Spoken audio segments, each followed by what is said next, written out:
Jueza Ifán, ¿usted pensó alguna vez que su vida iba a estar vinculada a la aplicación de la justicia en el país? No, la verdad es que no. De niña me soñaba viendo microbios y usando microscopios y tubitos de ensayo. Y ahora que está en esta situación de vida, ¿qué es lo que usted piensa respecto a esa responsabilidad que tiene? Es una responsabilidad muy grande. Jamás lo visualicé de esa manera, pero creo que el camino que he tenido que recorrer para estar en este momento me ha preparado emocional y profesionalmente para asumir esos retos. ¿Y cómo empezó este camino? ¿En qué lugar empezó usted la aplicación de la justicia? Empecé en Ichihuán, San Marcos, en un centro de administración de justicia que era un juzgado modelo. Pero usted nació en la capital. Sí, yo soy originaria de acá, de Ciudad Capital, y había vivido toda mi vida acá. ¿Y cómo resultó usted en ese municipio? Bueno, fue un castigo que decidió la entonces Corte Suprema de Justicia porque presenté una demanda, un amparo en la Corte de Constitucionalidad para que ellos me nombraran porque no habían querido realizar mi nombramiento. Entonces me enviaron allá. O sea que esto significa que en su vida profesional empieza con un castigo. Sí, de alguna manera, porque ellos lo visualizaron de esa manera. Yo a este momento pues no lo visualizo como un castigo. Para mí fue una gran experiencia. Creo que me permitió conocer la realidad del interior de nuestro país, sus carencias, su necesidad de justicia, la necesidad de la gente de que la escuchemos y de que le expliquemos también lo que los jueces resolvemos y por qué lo resolvemos de esa manera. Siempre se dice que en Guatemala, solo por el hecho de ser mujer, la vida es más difícil. En su caso, ¿qué piensa de este concepto?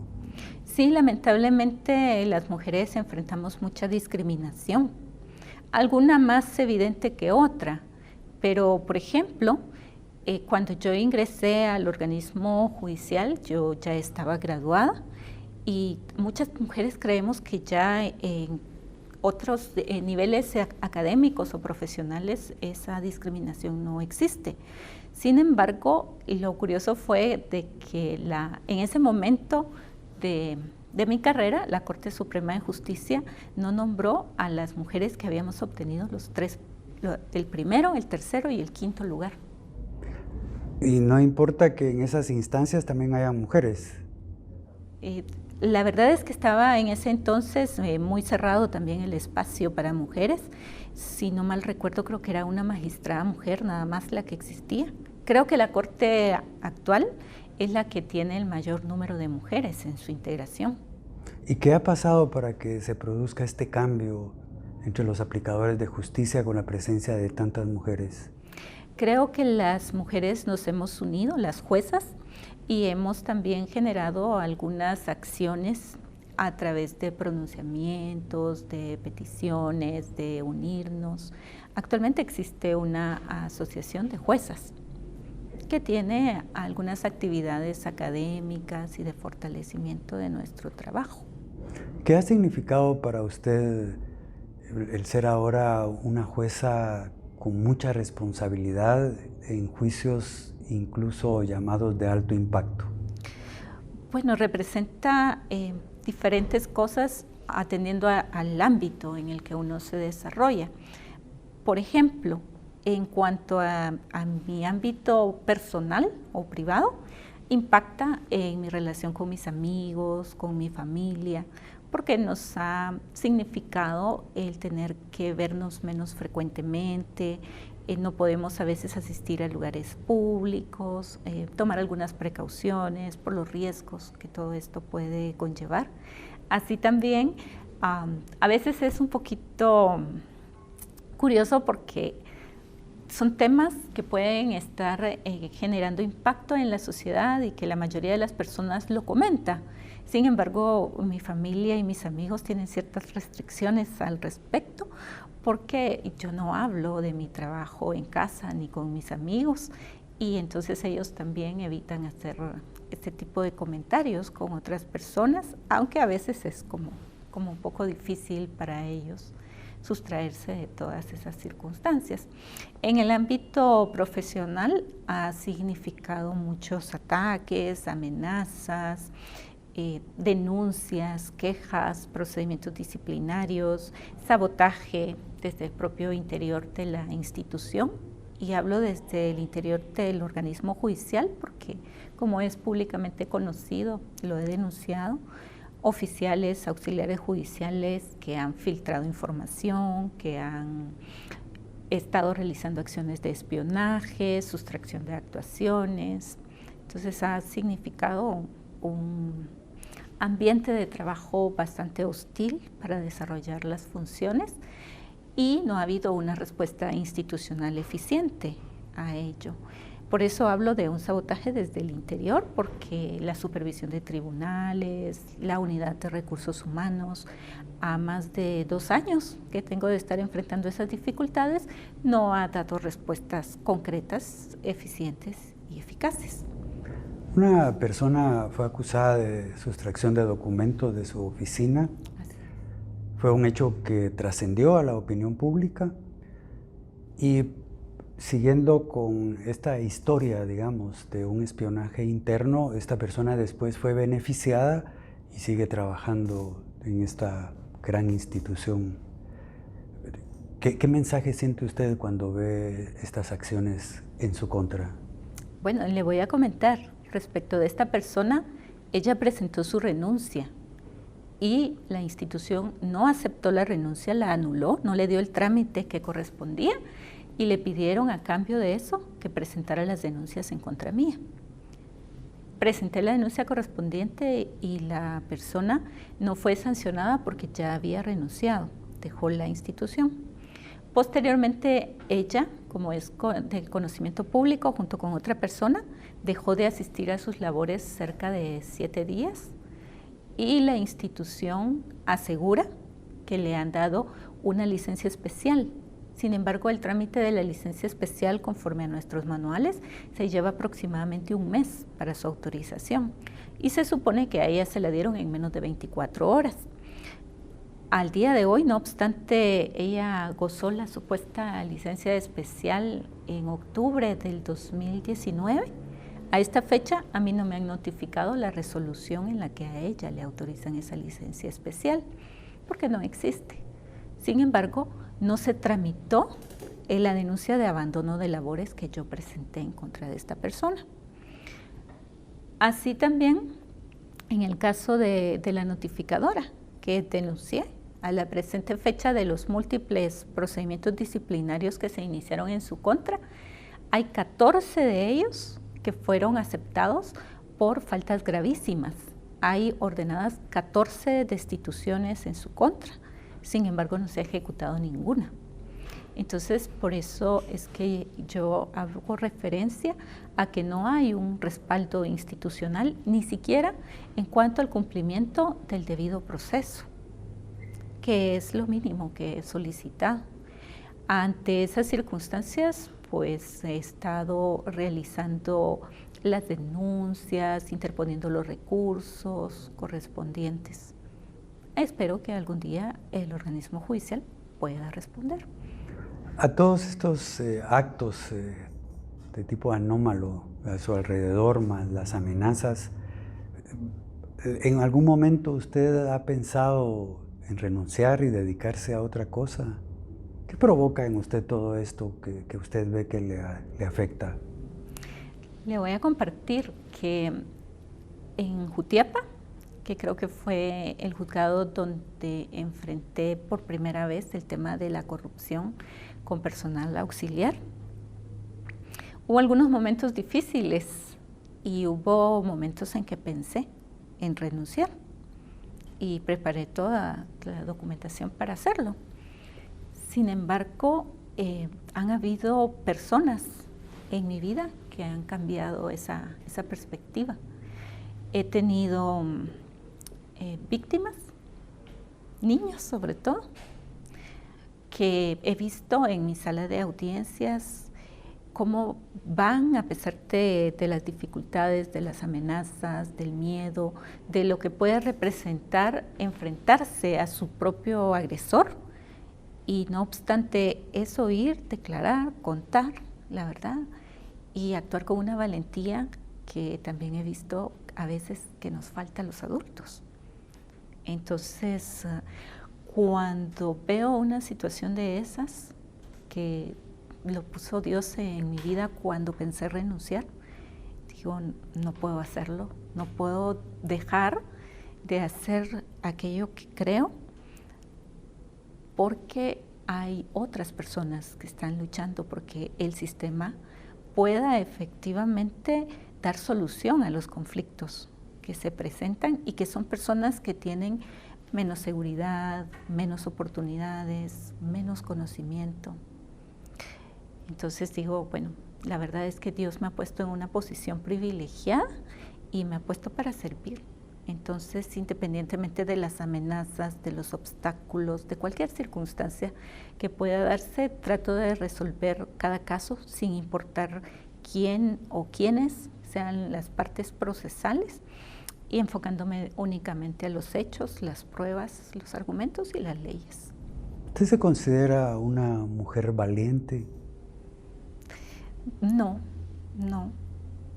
La verdad es que enfrento miedos igual que cualquier persona.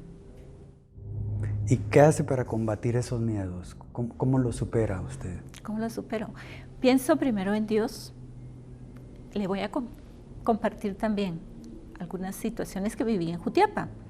Jutiapa presenta altos índices de violencia. La gente generalmente está armada. Allá tenemos ese contexto, ¿verdad?, de personas armadas. Entonces es fácil que cualquier persona pueda en un momento atacar a un funcionario público, ¿verdad?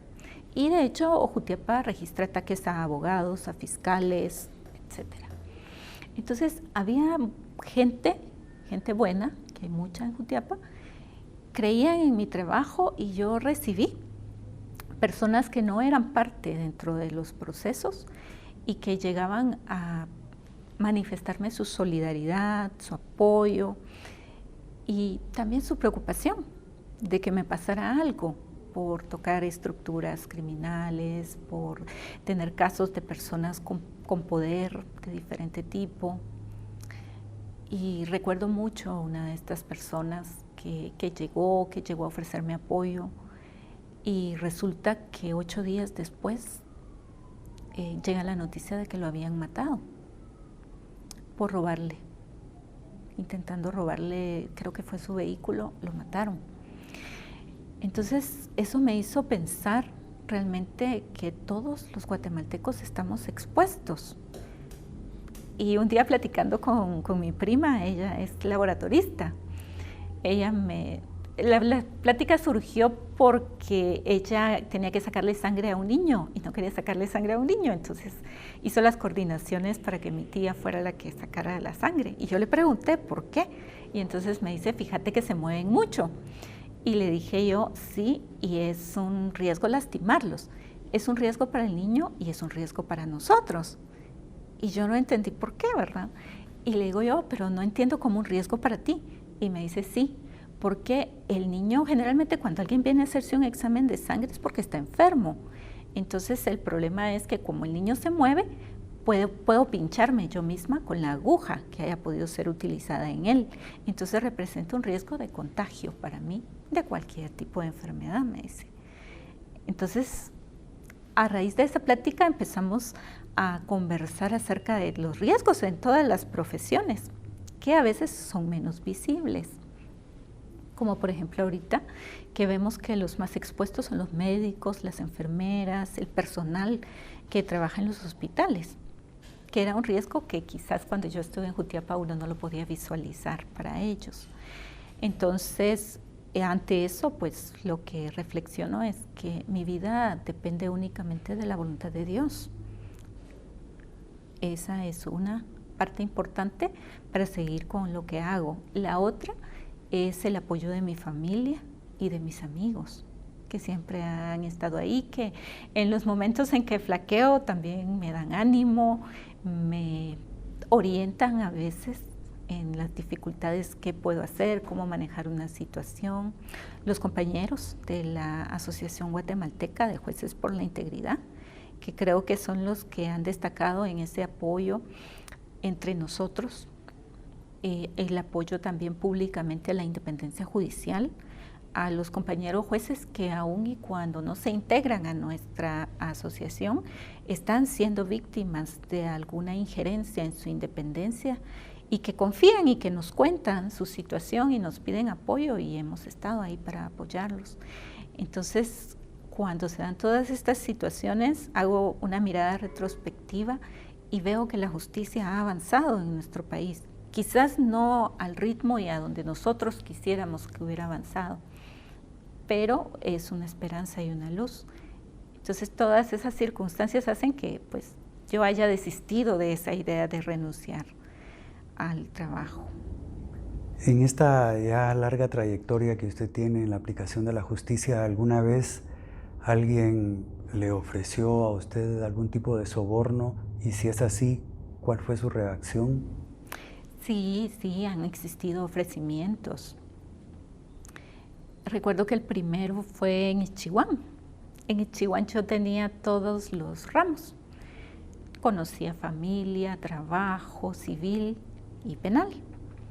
Y el primer soborno me lo ofrecieron como jueza de familia. Yo estaba llevando un juicio oral de alimentos y la persona llegó. El juzgado era muy pequeño y yo generalmente estaba en el área donde estaban los oficiales. Entonces él entró y me vio y me dijo que quería hablar conmigo. Él directamente no era parte, era el papá de la persona sindicada. Y le dije yo que me dijera ahí qué era lo que necesitaba, ¿verdad?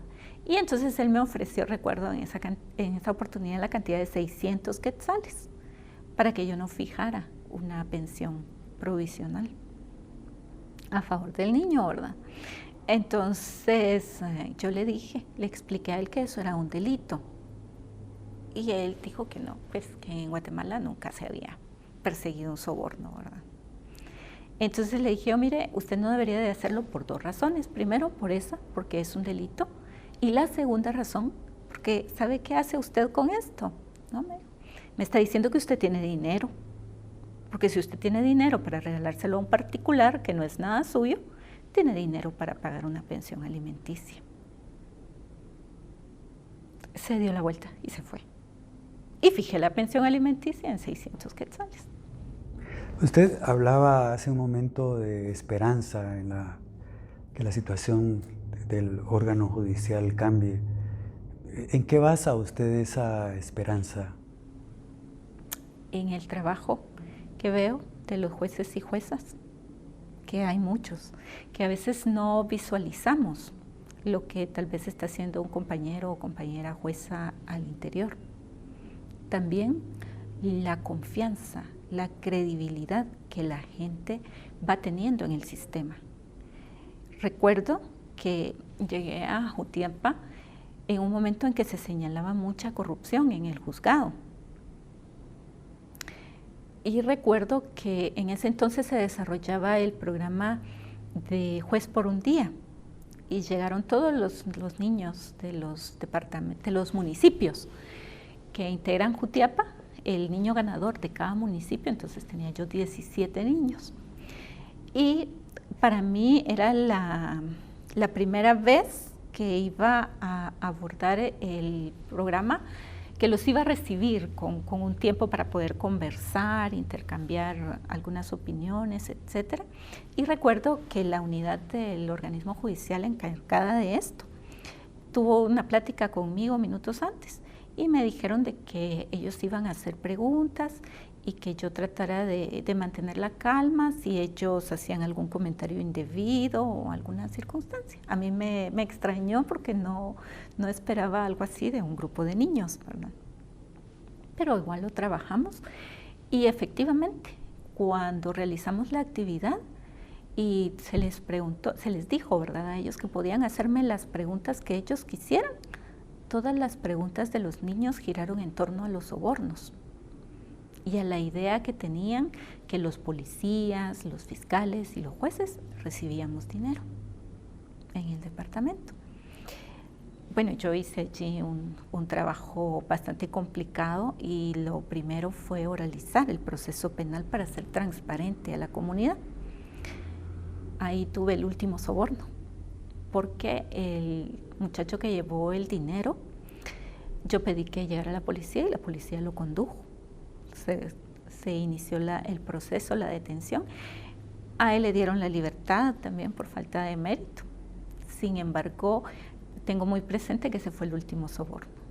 Todas las personas creo que entendieron a partir de ese momento que no recibo ninguna cantidad de dinero.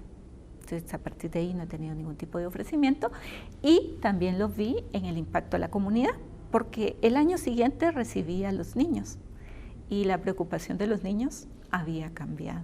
La preocupación de los niños ya no era el soborno. La preocupación de los niños era cómo podían exigir sus derechos. Cómo, si un niño podía acudir a un juzgado, si habían juzgados para atender niños, qué tipo de problema oíamos los jueces, cómo resolvíamos sus asuntos. En su caso, jueza Ifán, ¿dónde nace esta fortaleza de ser un funcionario honrado? ¿De dónde nace en usted esto? De mi familia. En mi hogar a mí me enseñaron a respetar las cosas ajenas. En casa nadie registra las cosas de nadie y si usted deja algo en el lugar que lo deje, ahí lo va a encontrar, porque nadie toma algo ajeno, ¿verdad? Ese es parte de los valores que me inculcaron mi papá y mi mamá. Hubo un momento muy difícil en mi carrera que se vislumbraba la posibilidad de una destitución. Y pues yo lo hablé con mi familia, que siempre me ha apoyado. Y recuerdo mucho las palabras de mi papá, porque mi papá me dijo, si te destituyen por eso, me siento orgulloso. Nunca quiero, eso sí me dijo, saber que has recibido un soborno, porque ese día te olvidas de mí. De ahí.